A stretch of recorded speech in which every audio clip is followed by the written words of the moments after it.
bagaimana cara mengatasi eh, penanganan hama dan penyakit di musim awal tanam ya, yang menggunakan bahan-bahan organik yang murah, yang mudah. Nah, ini ada beberapa pertanyaan dari sobat tani yang saya harus jawab.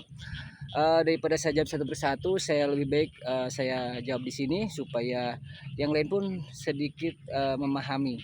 Dan yang belum tahu supaya tahu, yang sudah tahu mudah-mudahan menjadi keyakinan yang lebih. Tetapi ada kelemahan yang sering disepil juga sama sobat tani ya. Masalah Inpari 32 Pro itu mudah roboh ya. Nanti saya akan beritahu sobat tani ya. Bahkan sekarang saya kasih tahu, kan saya sobat tani sudah bebas dari pestisida kimia. Assalamualaikum warahmatullahi wabarakatuh, sobat tani semua. Jumpa lagi dengan saya Supratna di channel Organic SMS Channel. Sobat tani, kali ini saya ingin mengulas beberapa pertanyaan kemarin dari sobat tani ya, yang bertanya kepada saya bahwa untuk jarak tanam Inpari 32 Promeo ya, pertama itu ada juga yang bertanya Inpari 32 Promeo itu termasuk inbrida atau hibrid. Nanti juga saya jawab. Ada lagi bagaimana cara mengatasi penanganan hama dan penyakit di musim awal tanam ya, yang menggunakan bahan-bahan organik yang murah, yang mudah. Nah, ini ada beberapa pertanyaan dari sobat tani yang saya harus jawab. Daripada saya jawab satu persatu, saya lebih baik saya jawab di sini supaya yang lain pun sedikit memahami. Dan yang belum tahu supaya tahu, yang sudah tahu mudah-mudahan menjadi keyakinan yang lebih. Jadi sobat tani, Inpari 32 Promeo ini di belakang saya. Ini usia sudah kurang lebih ini 15 hari ya, belum nyampe 15 hari, 12 hari setelah tanam. Dan usia semayan di umur 21 hari ya. Dari usia semayan 21 hari, sekarang pindah tanam sudah 12 hari. Nah, ini kondisinya dengan jarak tanam 30 kali 30 ya. 30 kali 25. Ya, yang saya sampaikan kali ini, yang punya saya ini, lahan ini 30 kali 25 untuk perseginya ya. Kalau untuk legonya ini di angka 40, kurang lebih di angka 40. Nah, itu untuk jarak tanam ideal untuk lahan rawa ataupun irigasi, menurut saya sama saja. Terus tadi pertanyaan lagi, ini termasuk hibrida atau inbreed. Kita lihat latar belakangnya sobat tani ya. Inpari 32 Promeo itu persilangan antar Inpari 32 dengan dan varietas Ciherang ya. Jadi otomatis ini dipastikan inbreed ya, bukan hibrida tapi inbreed. Inbreed ini dirasa lebih mudah perawatan ya, lebih lebih tahan penyakit juga biasanya gitu. Tetapi ada kelemahan yang sering disepil juga sama sobat tani ya. Masalah Inpari 32 Promeo itu mudah roboh ya. Nanti saya akan beritahu sobat tani ya. Bahkan sekarang saya kasih tahu, Inpari 32 rata-rata itu batangnya lentur atau lemas atau kecil ya. Kenapa tetapi jadi primadona? Karena potensi hasilnya tinggi. Itu masalah roboh ya sobat tani. Penggunaan nitrogen di usia generatif ya, di usia bunting, usia 40 sampai 60 hari itu pemberian nitrogen itu jangan sampai terlalu banyak. Dari 100% itu mungkin hanya butuh 20% nitrogennya ya. Ingat, hanya butuh sekitar kurang lebih di 20% dari NPK dan KCl. Pemberian KCl ya dan kalsium itu sangat diperlukan untuk fase generatif nantinya supaya batangnya kokoh. Itu sih saran saya ya untuk Inpari 32, khususnya yang 32. Terus insektisida ya, insektisida untuk pengendalian hama ya, yang pernah dan yang saya sering lakukan. Saya sobat tani sudah bebas dari pestisida kimia. Bukannya apa-apa, tetapi memang saya sudah terbiasa di organik, dan keyakinan saya tentang pestisida nabati itu lebih luar biasa. Pertama, efektif, efisien, dan murah, dan bisa dilakukan siapapun. Jadi sobat tani, apa insektisidanya untuk awal ya? Untuk awal ini rata-rata ini ulat ya, ulat sama penggerek batang.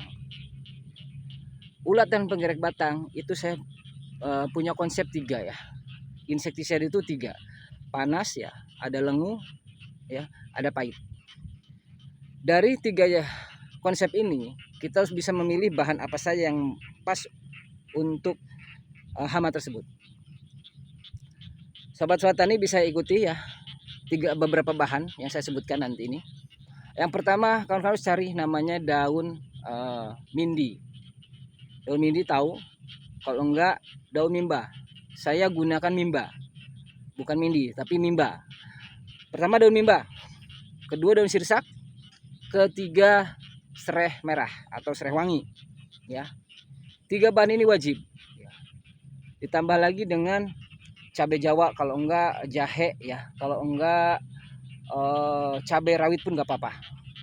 Itu bahan seberapa cukup, segenggam, secukupnya, kira-kira takaran khusus tidak ada, tetapi makin banyak makin bagus gitu.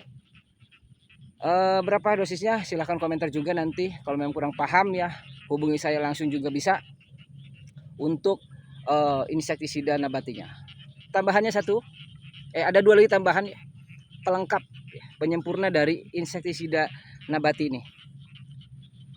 Sabun colet ya, dan minyak tanah. Kalaupun tidak ada minyak tanah, sabun colet dengan lidah buaya. Itu untuk pelengkapnya. Itu disemprotkan ya. Dosis nanti dari 1 genggam dari bahan-bahan tersebut kira-kira lah ya. Tapi cabai jangan terlalu banyak lah, cukup dengan 10 biji lah mungkin. Untuk 5 liter air. 5 liter air itu disemprotkan untuk 3 tank, cukup untuk lahan 2.500 sampai 3.000 meter persegi. 3 tank ya, jadi 1,5 liter dosisnya. Itu disemprotkan ketika apa ya, tepat aplikasi sore-sore kawan-kawan ya. Tepat aplikasi itu sore-sore, kalau tidak pagi, tapi saya sarankan lebih baik sore ya. Ini cuacanya pas nih sore ya. Saya juga habis semprot jam seginilah yang bagusnya, antara jam 4 sampai jam 5 atau setengah 6, lihat cuaca ya. Itu disemprotkan di usia berapa yang paling bagus untuk antisipasi hama ya. Karena insektisida ini sifatnya apa ya, lebih menjaga. Karena kalau kita jaga lebih bagus daripada untuk mengobati. Jangan sampai masuk dulu hama penyakit ini ke lahan kita. Makanya kita jaga dengan bahan-bahan yang herbal ya, tidak berbahaya dan murah. Jadi masukkan kalau bisa ya sobat tani, pertama kita masukkan insektisida itu di usia di jambangan atau di persemaian. Sebelum kita tanam, 3 hari sebelum tanam kita semprot. Nah, setelah pindah tanam, usia 7 hari, 10 hari itu mulai semprot lagi. Insya Allah dengan interval 10 hari sekali ke depan, bahkan tidak sampai kalau memang sudah aman, tingkatannya aman, itu tidak perlu terlalu sering. Tapi saran saya sih untuk pemula itu 10 hari sekali wajib masukkan bahan tersebut. Bahkan ada tambahan lagi insektisida yang lain, mungkin kita akan bahas lagi pertemuan nanti, yang inseknya akan lebih ampuh lagi dibanding insektisida yang ini. Ini hanya untuk awal aja dulu. Oke, itu mungkin sobat tani konsep dari pertanian ramah lingkungan yang saya anut. Selain saya menginformasikan tentang jenis-jenis padi, saya juga di bidang organik. Insya Allah kita bisa sharing. Nah ini sobat tani, usia Impari 32 Promeo di usia 12 hari ya. Ini sudah menunjukkan perkembangan dan pertumbuhan yang bagus. Cuma di sini kemarin kendalanya hujan kurang ya. Ini saya letaknya di daerah Kecamatan Palas, Kabupaten Lampung Selatan. Ada yang kemarin mau mampir, silahkan monggo, kita sharing-sharing di sini ya. Nah ini lahan kita, lahan rawa yang bisa banjir kapan saja. Nah ini baru usia, kalau di belakang saya ini baru usia 5 hari. Ini baru 5 hari. Dan ini sudah sekitar kurang lebih 12 hari. anakan sudah mulai ya. Anakan sudah mulai keluar, insya Allah normal, tidak ada hama penyakit. Karena sobat tani ya, sobat tani harus wajib ya tengok sawah kita untuk mengamati hama dan penyakit. Mudah-mudahan informasi ada manfaat. Jangan lupa di like, di subscribe, di komen channel Organik SFS Channel. Dan kita akan bertemu lagi di kemudian hari. Mudah-mudahan saya bisa kembali mempost dengan tahapan-tahapan selanjutnya dengan proses organiknya atau yang ramah lingkungannya ya. Untuk khusus pestisida, fungisida, insektisida, bakterisida dan lain-lain. Kita akan bahas satu persatu di pertemuan selanjutnya. Oke, mudah-mudahan ada manfaatnya. Kurang lebihnya saya mohon maaf. Saya akhiri. Wabillahi taufiq hidayah. Wassalamualaikum warahmatullahi wabarakatuh.